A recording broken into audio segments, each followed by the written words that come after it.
देश की सबसे बड़ी अदालत ने एक अहम फैसला सुनाया जिस पर अब बहस छिड़ गई है। लेकिन सुप्रीम कोर्ट ने साफ कहा कि इन भाषणों के आधार पर एफआईआर दर्ज करने के लिए कोई संज्ञेय अपराध नहीं बनता है। जबकि लोगों का कहना है कि अनुराग ठाकुर और प्रवेश वर्मा ने ऐसे भाषण दिए जिसे सुनने के बाद ऐसा लगता है कि नफरत फैलाई जा रही है। दोनों के किस भाषण पर सुनवाई हुई वो बताएंगे। उससे पहले आपको बता दें कि कोर्ट ने इस मामले पर क्या कुछ फैसला दिया है। कोर्ट ने कहा कि ये कोई संज्ञेय अपराध नहीं है, यानी कॉग्निजेबल ऑफेंस नहीं है। कॉग्निजेबल अपराध एक ऐसा अपराध होता है जिसमें पुलिस बिना वारंट के गिरफ्तार कर सकती है, बिना कोर्ट के अनुमति जांच शुरू हो सकती है।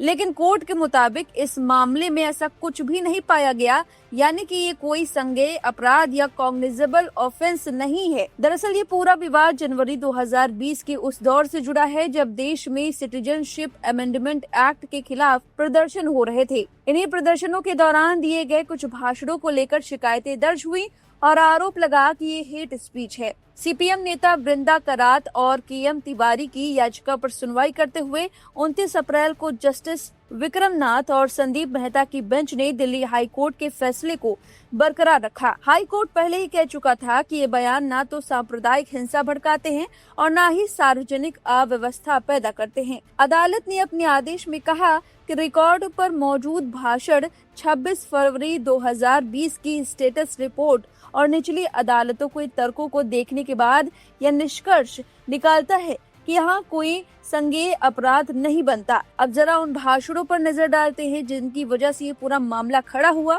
दिल्ली विधानसभा चुनाव के दौरान 27 जनवरी 2020 को रिठाला की एक सभा में अनुराग ठाकुर नारे लगवाते नजर आए। कहा, देश के गद्दारों को और भीड़ जवाब देती है, गोली मारो को। इसके बाद वे कहते हैं, पीछे तक आवाज आनी चाहिए, गिरिराज जी को सुनाई दे। आरोप लगा कि यह बयान शाहीन बाग में प्रदर्शन कर रहे लोगों के खिलाफ था।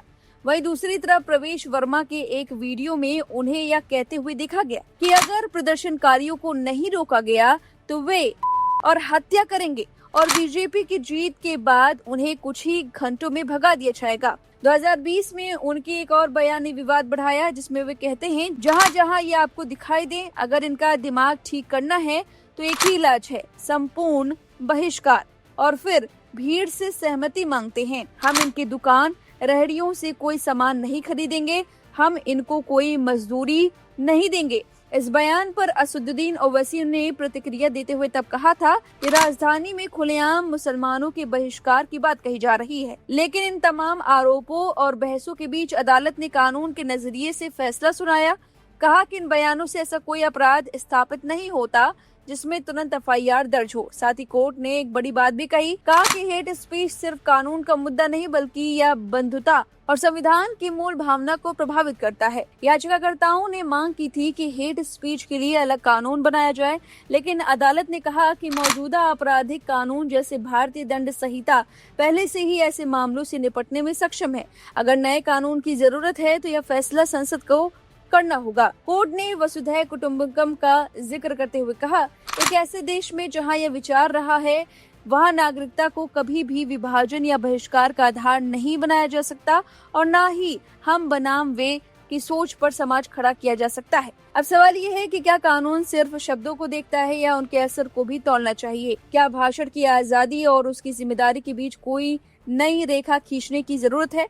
अब फैसला आ चुका है लेकिन बहस अभी भी खत्म नहीं हुई है। अब फिलहाल इस खबर पर आपकी जो भी राय है कमेंट करके अपनी राय जरूर दें। बने रहिए लाइव हिंदुस्तान के साथ।